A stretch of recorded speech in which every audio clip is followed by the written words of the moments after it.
एक बार फिर से स्वागत है दोस्तों आपके अपने चैनल फ्यूचर पर, जिसका उद्देश्य आपके भविष्य की यात्रा को सही दिशा देना है। आज हम पाषाण काल पर अध्ययन करेंगे और देखेंगे कि पाषाण काल में किस तरह के प्रश्न प्रासंगिक हैं और कैसे प्रश्न उत्तर प्रदेश अधीनस्थ सेवा चयन बोर्ड द्वारा पूछा जाता है। आज हम समझने का ये प्रयास करेंगे।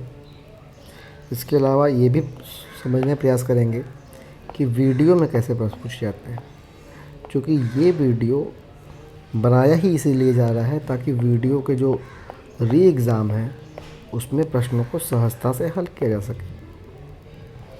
तो इसको केवल वीडियो के तौर इसका, चूँकि वीडियो के लिए तो इम्पोर्टेंट है ही, लेकिन UP-SSSC द्वारा आयोजित सभी परीक्षाओं के लिए ये महत्वपूर्ण है। इसके अलावा इसका लाभ आपको UP-PSC में भी मिलेगा, ठीक है। हाँ, लेकिन चूँकि प्रश्न सीमित हैं और ये टारगेटेड है नहीं UP-PSC के लिए, तो बहुत बेनिफिट नहीं मिला, लेकिन फिर भी कुछ ना कुछ फ़ायदा UP-SSSC के सभी एग्ज़ाम और UP-PCS के एग्ज़ाम में भी मिलेगा। RO के एग्ज़ाम में भी इसका कुछ लाभ मिल जाएगा, लेकिन बहुत ज़्यादा लाभ नहीं मिलेगा। इसका असली लाभ आपको UP-SSSC की परीक्षा में मिलेगा। तो चलिए आइए आते हैं कि देखते हैं कि पूरा पाषाण काल क्या है और पाषाण काल से कौन कौन से प्रश्न महत्वपूर्ण है। वैसे मैंने कुछ ही प्रश्न, करीब 10 क्वेश्चन ही मैंने लिया है, लेकिन प्रश्न सॉल्व करने से पहले थोड़ा सा मैं आपको बता देता हूँ, ठीक है। वैसे ये तो मेरा प्लान था कि कैप्सूल कोर्स में करने का, लेकिन अभी फ़िलहाल इसमें थोड़ा मोड़ा हम लोग चर्चा कर लेते हैं कि देखिए, इतिहास का शुरुआत अगर हम लोग करें तो इतिहास का विभाजन 3 काल में हुआ है। पहला है प्रागैतिहासिक काल, दूसरा है आद्य ऐतिहासिक काल और तीसरा है ऐतिहासिक काल।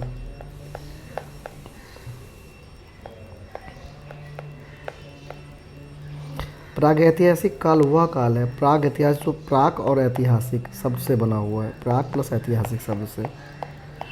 तो प्राक ऐतिहासिक का अर्थ हुआ इतिहास से पहले का, ठीक है। तो इतिहास क्या है?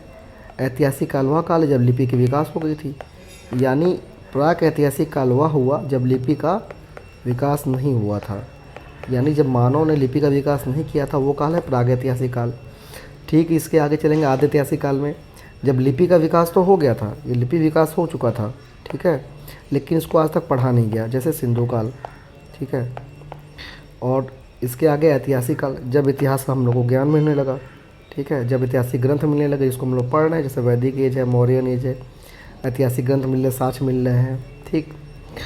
अब हम लोग आगे बढ़ते हैं पाषाण काल। हमने एक इतिहास के तीनों काल का आपको विभाजन कर दिया। अब प्राक ऐतिहासिक काल या पाषाण काल पे आते हैं कि पाषाण काल क्या है।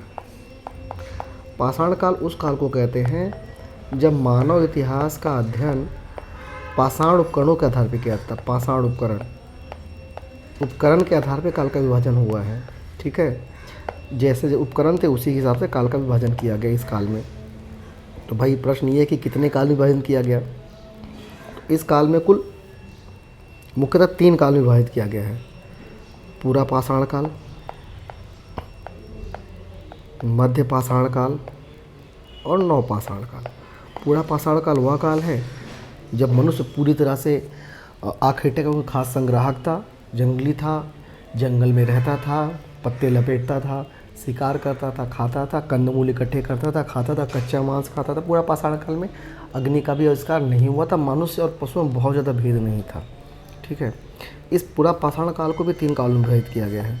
पहला है निम्न पूरा पाषाण काल, मध्य पूरा पाषाण काल और उच्च पूरा पाषाण काल। एक्चुअली इसको विभाजन का आधार ये है कि जो पाषाण उपकरण या अवशेष सबसे नीचे मिले उसको निम्न पूरा पाषाण काल कहा गया, जो उसके ऊपर यानी उच्च पूरा पाषाण और निम्न पूरा पाषाण के मध्य में मिला उसे मध्य पूरा पाषाण काल कहा गया, और जो सबसे ऊपर उच्च पूरा पाषाण काल में मिला है उसे उच्च पूरा पाषाण काल कहते हैं।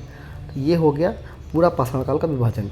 इस काल में ज़्यादातर पाषाण उपकरण जो भोथरे थे, ठीक है, उसमें धार नहीं होती थी, बिना धार के हथियार बांध दिया, चला दिया, भारी थे, बड़े थे, ठीक। अब आते हैं हम लोग मध्य पाषाण काल में। तो मध्य पाषाण काल में क्या हुआ, हथियार छोटे हो गए, धारदार हो गए, उनमें ब्लेड एक्चुअली आज वाला ब्लेड नहीं था, पत्थर को तोड़ तोड़ के लड़ा लड़ा कर पतले पतले धार बना, उसी को ब्लेड कहते थे। तो मध्य पाषाण काल का सबसे बड़ा पहचान है सूक्ष्म उपकरण या ब्लेड, ठीक है। इसका कुछ लोग उसको ब्लेड संस्कृति भी कहते हैं। तो ये हो गया मध्य पाषाण काल। अब नव पाषाण काल क्या है? नव पाषाण काल जैसे मानव जीवन में 3 क्रांतियाँ हैं, उसमें से एक क्रांति नव पाषाण काल है। जब मानव पहली बार जो है जंगली से, इसके पहले चूँकि जंगल में रहता था तो जंगली से ग्रामीण हो गया। अब मनुष्य ने क्या किया कि खेती किया, पशुपालन किया। वैसे पशुपालन के साथ जो पहले से ही मिलते हैं, लेकिन अस्थाई खेती और अस्थाई पशुपालन का शुरुआत नव पाषाण काल में ही हुआ है। नव पाषाण काल में मनुष्य जो है वास्तव में ग्रामीण हुआ। इसके पहले मनुष्य जंगली था। और इसके आगे जैसे हम लोग नव पाषाण काल को कृषि क्रांति भी कहते हैं। जब कृषि हुई, 2 क्रांतियाँ और मानव जीवन की महत्वपूर्ण है। कृषि क्रांति के बाद औद्योगिक क्रांति और संचार क्रांति। औद्योगिक क्रांति मनुष्य कृषि क्रांति में जिस तरह से मनुष्य जंगली से खेतिहर हुआ या कृषक हुआ, उसी तरह औद्योगिक क्रांति में मनुष्य कृषक से शहरी हुआ, ठीक है। और तीसरी क्रांति जो हम लोग को मानव जीवन में सबसे महत्वपूर्ण, उसको कहते हैं संचार क्रांति। संचार क्रांति ने क्या किया कि मनुष्य को जो पूरी दुनिया को गांव बना दिया, ठीक है। अब हम लोग कहीं भी अमेरिका, कहीं भी बिलात बतियाना है 2 मिनट में बात कर लेते हैं, ठीक है। 3 महत्वपूर्ण क्रांतियाँ हैं मानव जीवन में, जिसमें से सबसे पहली महत्वपूर्ण क्रांति नव पाषाण का क्रांति है। उसके बाद औद्योगिक क्रांति, फिर संचार क्रांति। नव पाषाण का क्रांति के बाद औद्योगिक क्रांति और फिर संचार क्रांति।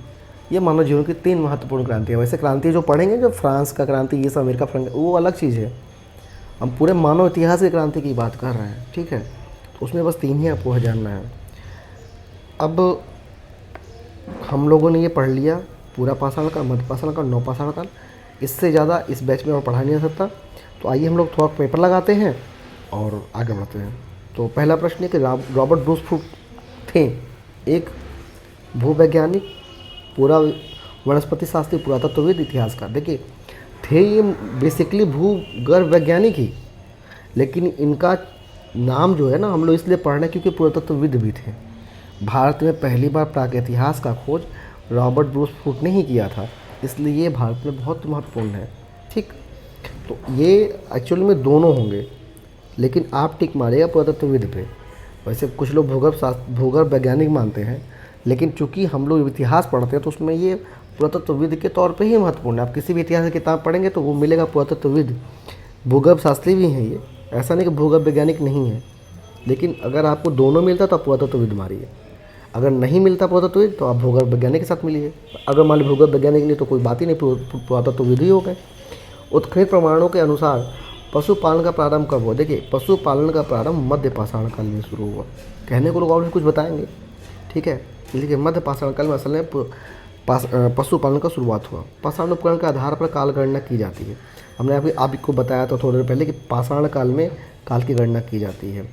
किस काल में लिपि का ज्ञान नहीं था उसे कहते हैं, जिस काल में लिपि का ज्ञान नहीं था उसे प्रागैतिहासिक काल कहते हैं। ये भी मैंने अभी आपको थोड़ी देर पहले बताया है।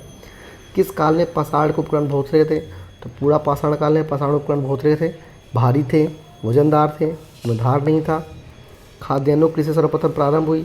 नव पाषाण काल में सर्वप्रथम खाद्यान्नों की कृषि प्रारंभ हुई, इसको कृषि क्रांति कहते हैं, मैंने आपको बताया था, ठीक। भारत में सर्वप्रथम मानव का साक्ष्य कहाँ मिला है?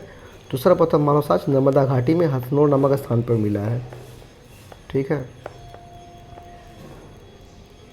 मानव द्वारा सर्वप्रथम प्रयुक्त अनाज है जौ।